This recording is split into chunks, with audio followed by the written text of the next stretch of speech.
കുറച്ച് തിയറി ക്വസ്റ്റ്യൻസും ആൻസേഴ്സും നമുക്ക് നോക്കിയാലോ? അതാണ് നമ്മൾ ഈ ഒരു വീഡിയോയിലൂടെ ചെയ്യാൻ വേണ്ടിയിട്ട് പോകുന്നത്. It's me Darshan. Today we are discussing SSLC IT chapter 8 let's give life to pictures. ചിത്രങ്ങൾക്ക് ജീവൻ പകരാൻ most important theory questions and answers. അപ്പോൾ നമുക്ക് ആദ്യത്തെ ചോദ്യത്തിലേക്ക് കടക്കാം. First question, an image falling on our eyes remains on the retina for a short time. ആ short time എന്ന് പറയുന്നത് 1/16th of a second. 1/16. Okay, what is this feature called? നമ്മുടെ കണ്ണിൽ പതിക്കുന്ന ദൃശ്യം അല്പനേരം റെറ്റിനയിൽ തങ്ങി നിൽക്കുന്നു. ഈ സവിശേഷതയെ എന്ത് വിളിക്കുന്നു? നമ്മുടെ കണ്ണിന്റെ മുന്നിലേക്ക് ഒരു ചിത്രം വന്നു കഴിഞ്ഞാൽ കുറച്ച് സമയത്തേക്ക് 1/16 നേരം കുറച്ച് സമയത്തേക്ക് നമ്മുടെ കണ്ണിലേക്ക് അത് തങ്ങി നിൽക്കും. ഈ ഒരു ഫീച്ചറിനെ എന്താണ് വിളിക്കുന്നത്? റൈറ്റ് ആൻസർ എന്ന് പറയുന്നത് പെർസിസ്റ്റൻസ് ഓഫ് വിഷൻ, മലയാളത്തിൽ വീക്ഷണ സ്ഥിരത എന്ന് പറയും. ഓക്കെ, ഈ വീക്ഷണ സ്ഥിരത കാരണം നമ്മുടെ ഒരു ചിത്രം, നമ്മുടെ മുന്നിലേക്ക് ഒരു ചിത്രം വരുമ്പോൾ അത് നമ്മുടെ കണ്ണിലേക്ക് തങ്ങി നിൽക്കും. അപ്പോൾ വേറൊരു ചിത്രവും പെട്ടെന്ന് കൊണ്ടുപോയി വെക്കുമ്പോൾ ആ രണ്ട് ചിത്രം നമ്മൾ ഒരു കണ്ടിന്യൂഷൻ ഉള്ളതായിട്ട് നമുക്ക് തോന്നാൻ ചാൻസ് ഉണ്ട്. അങ്ങനെ നമുക്ക് ആനിമേഷൻസ് ഒക്കെ തയ്യാറാക്കാം. നമ്മൾ ആ ഒരു ബുക്കൊക്കെ ഇങ്ങനെ സ്പീഡിൽ മറിക്കുമ്പോൾ നമുക്കത് മൂവ്മെന്റ് ഉള്ളത് പോലെ തോന്നില്ലേ? അതൊക്കെ നമുക്ക് സെറ്റാക്കി എടുക്കാൻ വേണ്ടിയിട്ട് പറ്റുന്നത് നമ്മുടെ കണ്ണിന്റെ പെർസിസ്റ്റൻസ് ഓഫ് വിഷൻ, വീക്ഷണ സ്ഥിരത എന്ന് പറയുന്ന ഒരു സവിശേഷത കാരണമാണ്. താഴെ പറയുന്നവയിൽ ഏതാണ് ഒരു 2D ആനിമേഷൻ സോഫ്റ്റ്വെയർ? ഇവിടെ കുറച്ച് സോഫ്റ്റ്വെയർസിന്റെ പേര് കൊടുത്തിട്ടുണ്ട്. ഏതാണ് 2D animation software? Which of the following is A 2D animation software? Blender ആണോ, ഓട്ടോഡെസ്ക് മായ ആണോ, സിൻഫിക് സ്റ്റുഡിയോ ആണോ, അഡോബ് ഡയമെൻഷൻ ആണോ? റൈറ്റ് ആൻസർ എന്ന് പറയുന്നത് സിൻഫിക് സ്റ്റുഡിയോ. സിൻഫിക് സ്റ്റുഡിയോ മാത്രമല്ല, നമ്മൾ ഈ ചാപ്റ്ററിലൂടെ പഠിക്കുന്ന ഓപ്പൺ ടൂൾസും ഒരു 2D ആനിമേഷൻ സോഫ്റ്റ്വെയർ ആണ്. The number of frames displayed in 1 second is called. ഒരു സെക്കൻഡിൽ പ്രദർശിപ്പിക്കുന്ന ഫ്രെയിമുകളുടെ എണ്ണത്തെ എന്ത് വിളിക്കുന്നു? അത് നമ്മൾ ഓപ്പൺ ടൂൾസിൽ ഓരോ സീൻ ഉണ്ടാക്കുന്ന സമയത്ത് നമ്മൾ താഴെ കൊടുത്തിട്ടുണ്ട്. എന്തായിരുന്നു? ഫ്രെയിം റേറ്റ് അല്ലെ? ഫ്രെയിം റേറ്റ് കൊടുത്തിട്ടുണ്ട്. ഫ്രെയിം റേറ്റ് എന്നതുകൊണ്ട് ഉദ്ദേശിക്കുന്നത് അത് FPS ആണ്, ഫ്രെയിംസ് പെർ സെക്കൻഡ് ആണ്. ഒരു സെക്കൻഡിൽ കാണിക്കുന്ന ഫ്രെയിമുകളുടെ എണ്ണമാണ്. നമ്മൾ അവിടെ 12 എന്നൊക്കെ ഫ്രെയിം റേറ്റ് കൊടുത്തിട്ടുണ്ട്. ഒരു സെക്കൻഡിൽ 12 ഫ്രെയിം കാണിക്കുക എന്നുള്ളതാണ്. അപ്പോൾ ഈ ചോദ്യത്തിന്റെ ആൻസർ എന്ന് പറയുന്നത് resolution, frame rate, aspect ratio and bit rate. Answer എന്താ? റൈറ്റ് ആൻസർ എന്ന് പറയുന്നത് ഫ്രെയിം റേറ്റ് ആണ്, FPS. Okay, frame per second. Which feature in open tools is used to organize animation content similar to a timeline? Video editing സോഫ്റ്റ്വെയറുകളിലെ time ലൈനുകൾക്ക് സമാനമായി open ടൂൾസിൽ ഉള്ളടക്കം ക്രമീകരിക്കാൻ ഉപയോഗിക്കുന്ന സംവിധാനം ഏതാണ്? ടൂൾ ബോക്സ് ആണോ, സ്റ്റൈൽ എഡിറ്റർ ആണോ, എക്സ് ഷീറ്റ് ആണോ, വ്യൂവർ ആണോ? റൈറ്റ് ആൻസർ എന്ന് പറയുന്നത് എക്സ് ഷീറ്റ് ആണ്. നമുക്ക് അറിയുന്നതാണ്. എക്സ് ഷീറ്റിൽ കുറെ കോളങ്ങൾ നമ്മൾ അവിടെ കണ്ടിട്ടില്ലേ? ആ കോളങ്ങളിലല്ലേ നമ്മൾ കൃത്യമായിട്ട് ഓരോ ഇമേജസും കാര്യങ്ങളൊക്കെ ഇട്ട് അതിന് ആനിമേഷൻസ് ഒക്കെ കൊടുക്കുമ്പോൾ അവിടെ കീ ഫ്രെയിം ഒക്കെ ആഡ് ചെയ്തത്. അപ്പോൾ X sheet is the right answer. In open tools, which room is used to animate the position, rotation and size of object? Open ടൂൾസിൽ വസ്തുക്കളുടെ സ്ഥാനം, ഭ്രമണം, വലിപ്പം എന്നിവ ആനിമേറ്റ് ചെയ്യാൻ ഉപയോഗിക്കുന്ന റൂം ഏതാണ്?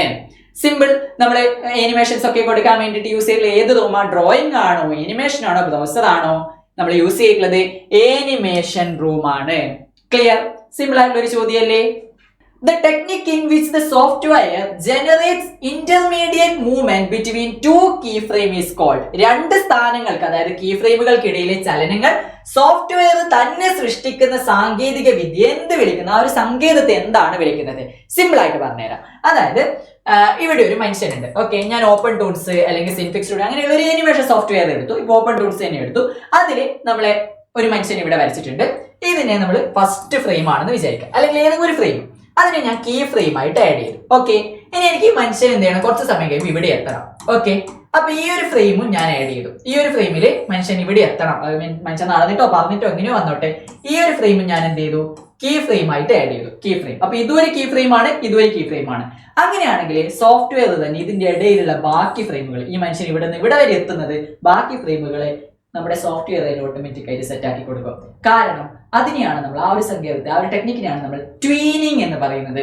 കീ ഫ്രെയിമുകൾ ആഡ് ചെയ്ത്, 2 കീ ഫ്രെയിമുകൾ ആഡ് ചെയ്ത് കഴിഞ്ഞാൽ അതിനിടയിലുള്ള ബാക്കി ഫ്രെയിമുകൾ സോഫ്റ്റ്വെയർ തന്നെ സ്വയം പൂർത്തീകരിക്കുന്ന ആ ഒരു സങ്കേതമാണ് ട്വീനിങ് എന്ന് പറയുന്നത്. ക്ലിയർ അല്ലേ? ഇത്രയേ ഉള്ളൂ. ഓക്കെ, അങ്ങനെയാണെങ്കിൽ ഇതുമായി ബന്ധമുള്ള ഒരു ചോദ്യം തന്നെയാണ്. Frame that mark important positions of movement are called. ചലന ദിശയിലെ പ്രധാന സ്ഥാനങ്ങൾ സൂചിപ്പിക്കുന്ന ഫ്രെയിമുകളെ എന്ത് വിളിക്കുന്നു? അതായത് നമ്മളിപ്പം പറഞ്ഞിട്ടില്ലേ, ഇതിന്റെ ട്യൂണിങ്ങും കാര്യങ്ങളൊക്കെ പറഞ്ഞിട്ടുണ്ട്. അതിൽ ആദ്യം നമ്മൾ ഇവിടെ ഒരു ഫ്രെയിം കൊടുത്തിട്ടുണ്ട്, പിന്നെ എവിടെ എത്തണം എന്നുള്ള ഒരു ഫ്രെയിം നമ്മൾ കൊടുത്തിട്ടുണ്ട്. ഈ പ്രധാനപ്പെട്ട ഫ്രെയിമുകൾ എന്ത് വിളിക്കുന്നു? നമ്മൾ ഓൾറെഡി പറഞ്ഞിട്ടുണ്ട്, key frame. So right answer എന്ന് പറയുന്നത് കീ ഫ്രെയിം ആണ്. സ്പീഡ് കൂടുന്നുണ്ടോ? ഇല്ലാലോ. സിമ്പിൾ ആയിട്ടുള്ള ചോദ്യങ്ങളാണ്, അതുകൊണ്ടാണ് വേഗത്തിൽ പറഞ്ഞു പോകുന്നത്. Okay, key frame is the right answer. What is the file extension of OpenTools project file? OpenTools project file ന്റെ extension എന്താണ്? കുറേ ഓപ്ഷൻസ് ഉണ്ട്. MP4 അല്ല, PNG അല്ല, OBJ അല്ല. അപ്പോൾ റൈറ്റ് ആൻസർ TNset. പ്രൊജക്ട് ഫയലിന്റെ extension TNset. Which option is used to export the animation as a video file? തയ്യാറാക്കിയ ആനിമേഷൻ ഒരു വീഡിയോ ഫയലായി എക്സ്പോർട്ട് ചെയ്യാൻ ഉപയോഗിക്കുന്ന ഓപ്ഷൻ ഏതാണ്? നമ്മൾ ഓപ്പൺ ടൂൾസിൽ ഒരു ആനിമേഷൻ ഉണ്ടാക്കി അതിനെ നമുക്ക് MP4 പോലുള്ള ഒരു വീഡിയോ ഫയൽ ഫോർമാറ്റ് ആയിട്ട് എക്സ്പോർട്ട് ചെയ്യണമെന്നുണ്ടെങ്കിൽ നമ്മൾ എന്താ ചെയ്യുക? ഇത്ര മാത്രം ചെയ്താൽ മതി, റെൻഡർ ചെയ്താൽ മതി. നമ്മൾ റെൻഡർ അവിടെ ക്ലിക്ക് ചെയ്തിട്ട് ചെയ്യുന്നില്ലേ MP4ലേക്കൊക്കെ. അപ്പോൾ ഇത്തരത്തിലുള്ള ആനിമേഷൻ സോഫ്റ്റ്വെയർ ഒക്കെ ആണെങ്കിൽ നമ്മൾ ഇവിടെ റെൻഡർ ചെയ്യുക എന്നാണ്. Which workspace is used to browse and load external images into a scene? പുറത്തുള്ള ചിത്രങ്ങൾ കണ്ടെത്തി സീനിലേക്ക് ഉൾപ്പെടുത്താൻ ഉപയോഗിക്കുന്ന വർക്ക് സ്പേസ് ഏതാണ്? നമ്മൾ ഒരു ഫോൾഡറിലുള്ള ചിത്രങ്ങളൊക്കെ നമ്മൾ ഓപ്പൺ ടൂൾസിലേക്ക് കൊണ്ടുവന്നിട്ടുണ്ട്, ലോഡ് ചെയ്ത് കൊണ്ടുവന്നിട്ടുണ്ട്. അത് ഏത് റൂമിൽ പോയിട്ടായിരുന്നു? അത് ഡ്രോയിങ് ആണോ, ആനിമേഷൻ ആണോ, ബ്രൗസർ ആണോ, പാലറ്റ് ആണോ? Right answer browser. ബ്രൗസർ എന്ന് പറയുന്ന റൂമിൽ പോയിട്ടാണ് നമ്മൾ ആവശ്യമായുള്ള ചിത്രങ്ങൾ ഇങ്ങോട്ടേക്ക് ലോഡ് ചെയ്ത് എടുത്തിട്ടുണ്ടായിരുന്നത്. Which of these are the specific rooms or workspace in OpenTools? OpenTools-ലെ പ്രത്യേക റൂമുകൾ അഥവാ വർക്ക് സ്പേസുകൾ ഏതെല്ലാം? അതിൽ കുറേ മുകളിൽ നമ്മൾ കുറേ റൂംസ് കണ്ടിട്ടില്ലേ? ഓപ്ഷൻസ് കൊടുത്തിട്ടുണ്ട്. ഇതിൽ ഏതൊക്കെയാണ് എന്നാണ് ചോദിച്ചിരിക്കുന്നത്. അതിൽ പ്രധാനമായിട്ട് നമ്മൾ 3 റൂമുകളാണ് ഉപയോഗിച്ചിട്ടുള്ളത്. ആനിമേഷൻ, ഡ്രോയിങ്, അതേപോലെ ബ്രൗസർ എന്ന് പറയുന്ന റൂം. അതിൽ ഡ്രോയിങ് റൂം ഉണ്ടോ? ഉണ്ട്. ഡ്രോയിങ് എന്ന് പറയുന്ന ഒരു റൂം ഉണ്ട്. അതേപോലെ ലിവിംഗ് റൂം ഒന്നും ഓപ്പൺ ടൂൾസിലില്ല. Animation room, yes, animation room ഉണ്ട്. മ്യൂസിക് റൂം, സ്റ്റോറേജ് റൂമും ഇല്ല.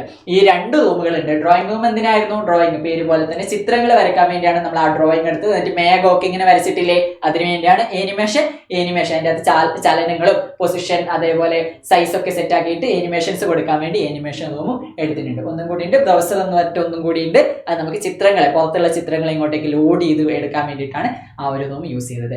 വളരെ കുറച്ച് ചോദ്യങ്ങൾ മാത്രമാണ്. ഈ ചോദ്യങ്ങളെങ്കിലും നിങ്ങൾ എന്ത് ചെയ്യുക, പഠിച്ചിട്ടുണ്ടാകണം. ഇമ്പോർട്ടൻ്റ് ആയ കുറച്ച് ചോദ്യങ്ങളാണ്. അങ്ങനെയാണെങ്കിൽ മറ്റൊരു IT വീഡിയോ ആയിട്ട് കാണാം. ബൈ.